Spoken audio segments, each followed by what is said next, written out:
주님의 은혜가 크게 경험되어지는 복된 날이 되시기를 예수님의 이름으로 축복합니다. 바울이 어떻게 사도 됐는가에 대한 이야기를 계속합니다. 사람에 의해서 되어진 사람 있습니다. 어떤 환경 때문에 어쩔 수 없어서 그렇게 할 수 있는 사람이 있습니다. 그러나 또 분명한 것은 나는 안 하고 싶었는데 하나님의 주권적으로 역사하셔서 나는 하나님의 종이 될 수밖에 없었습니다. 라는 고백을 바울은 여러 성경에서 말을 합니다. 예수님이 불렀던 제자들도 보십시오. 베드로나 안드레가 원한 게 아닙니다. 야고보와 요한도 원하는 게 아닙니다. 마태가 원한 게 아닙니다. 그 12명의 제자들은 주님이 원하셔서 불렀다 이럽니다. 오늘 바울도 내가 원해서 된 것이 아니고 사람들의 어떤 지지나 으쌰으쌰로 된 것이 결코 아닙니다. 마찬가지입니다. 저와 여러분 이 자리에 오게 되는 것 내가 하고 싶어서가 아닙니다. 주변 사람들이 떠밀려서 온 것 아닙니다. 하나님이 이끄셔서 이 자리에 있게 되고 지금 그 일을 하게 되는 것입니다. 11절을 봅시다. 형제들아 내가 너희에게 알게 하노니 내가 전한 복음은 사람의 뜻을 따라 된 것이 아니다. 복음도 사람들에 의해서 만들어진 게 아닙니다. 내가 그리스도다, 내가 메시아다 그런 거 아니라는 겁니다. 나는 내가 원해서 주의 종이 됐다 그것도 아니랍니다. 11절도 보십시오. 이는 내가 사람에게서 받은 것도 아니요 배운 것도 아니요 오직 예수 그리스도의 계시로 말미암은 것이라. 하나님의 뜻, 예수 그리스도의 계시, 하나님의 주권입니다. 가장 믿음 좋다는 사람은 늘 범사에 하나님의 주권을 인정해 드리는 것입니다. 솔로몬도 그렇게 고백합니다. 범사에 그를 인정하라. 그리하면 그가 너희를 인도하시리니.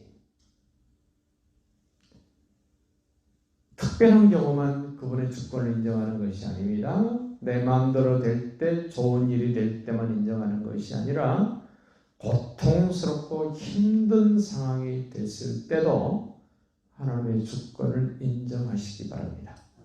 그 사람이 믿음이 있는 사람이요 믿음이 좋은 사람이라고 말할 수 있습니다. 13절입니다. 내가 저 이전에 유대교에 있을 때에 행한 일을 너희가 들었거니와 하나님의 교회를 심히 박해하고 멸했다. 너무 지나쳤다. 너무 열심히 있었다. 우리는 어떤 열심보다도 더 중요한 게 있습니다. 무엇을 위해서 하는가를 생각해야 됩니다. 최선을 다하는 것 좋습니다. 무엇을 위해서 최선을 다하는가를 따져봐야 됩니다. 그래서 많은 분들이 그렇게 말합니다. 속도보다는 방향이다. 과연 주님이 가시는 그 방향으로 내가 가면서 열심을 내고 있는가, 아니면 반대쪽으로 가면서 열심을 내고 있는가를 점검해 보라는 겁니다. 자기가 열심히 냈습니다. 유대교에서 다른 사람이 따라올 수 없을 만큼 최선을 다했고 열심을 가졌고 열정을 가지고 했습니다. 누가 봐도 인정할 수밖에 없는 그런 바울이었습니다. 15절 보세요. 그러나 내 어머니의 태로부터 나를 택정하시고 그의 은혜로 나를 부르신 분이 있었습니다. 이분 인정하셔야 돼요. 자기가 크게 돋보이면 안 됩니다. 성도든 목회자든 바울도 마찬가지입니다. 예수 그리스도가 크게 보이셔야 되고 자기는 작아져야 됩니다. 주변 사람이 크게 보이는 것이 아니라 예수 그리스도가 크게 보여야 됩니다. 내가 태어나기도 전에 나를 택정하신 하나님. 창세기 25장 22절 23절에서 에서와 야곱이 태어나기도 전에 40살에 결혼해서 60살이 됐는데 아이가 없습니다. 20년 동안. 이삭과 리브가 얘기입니다. 얼마나 기도했겠습니까? 응답을 주십니다.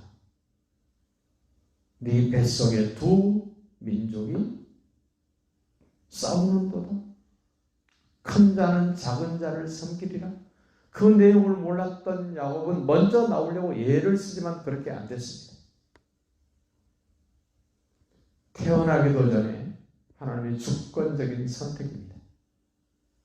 오늘 바울도 그 얘기를 합니다. 내가 태어나기도 전에 어머니 모태에서 나를 택정하신 하나님. 그렇게 택정을 받은 것, 선택받은 것 하나님의 은혜였다 그럽니다.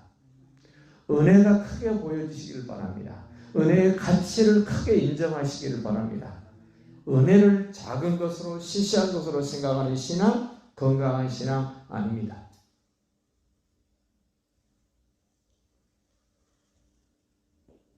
왜 나를 택했습니까? 16절 설명합니다. 그의 아들을 이방에 전하기 위하여 그를 내 속에 나타내시기를 기뻐하셨다. 예수 그리스도가 내 속에 늘 그런 생각을 해봅니다. 왜 사람들이 전도를 못할까? 예수님을 만난 경험이 없기 때문에 예수님을 말 못하는 겁니다. 예수님을 경험했으면 그분 이야기 안 할 수 있습니까? 내 생애에 만난 가장 크신 분, 가장 대단한 분을 만났는데 어떻게 그분 빼고 다른 사람 이야기할 수 있습니까? 어떻게? 어떤 음식점에 가서 맛있는 것만 먹고 와도 그것 아는 분들에게 이야기합니다. 좋은 어떤 자연 환경을 보고 오면 그것도 누구한테 이야기합니다. 영화 한 프로 보고 감격스러우면 그것도 이야기합니다. 그런데 그 어떤 것과도 비교할 수 없는 예수 그리스도를 내가 경험했다면 그분 이야기 어떻게 안 할 수 있습니까? 어떻게?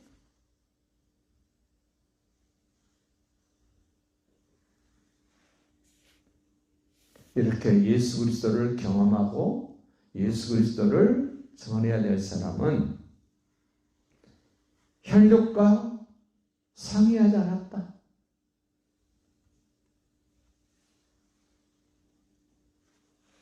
나보다 먼저 된 사도들과도 내가 상의하지 않았다. 절대적인 하나님 주권입니다. 저도 신학교 가기 전에 주변에 권사님들 기도 많이 하신 분들이 저보고 그래요. 근우 아빠는 주의 종이 돼야 돼. 저 인정 안 했습니다. 아니 그걸 왜 권사님한테 이야기하십니까? 하나님이? 신학을 하고 주의 종이 될 사람은 난데 나한테는 말씀 안 하시는데 왜 권사님한테 합니까? 그러면서 같이 공동묘지 무덤에 앉아서 기도하기 시작했습니다.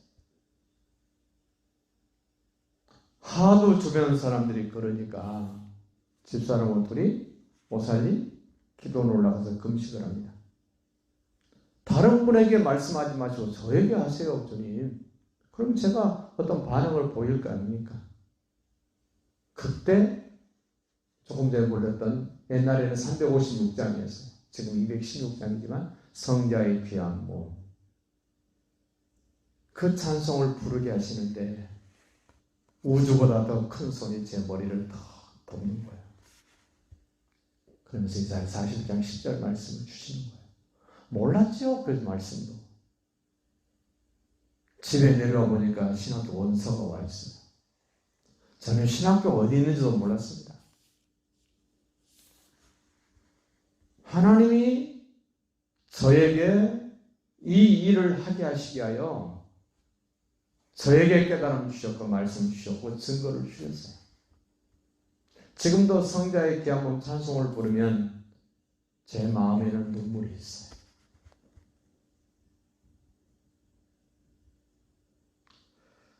먼저 된 사도들이 가서 상의하지도 않았고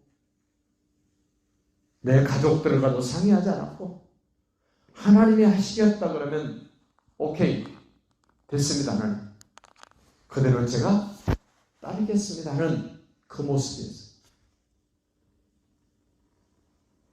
그렇게 바울은 자신을 하나님께 드려서 지금 갈라디아 교인들에게 내가 너희들에게 전한 복음을 그때 너희들은 감격스럽게 받았고 나를 인정했는데 어쩜 그렇게 속히 복음에서 떠날 수 있고 내가 전한 말씀에서 떠날 수 있느냐며 안타까움을 지금 바울이 갈라디아 교인들에게 보내는 겁니다. 오늘도 우리 자신을 돌아보시고 하나님께 전적인 주권을 내어드리고 인정해드리면서 승리하시는 날 되시기를 예수님의 이름으로 축복합니다.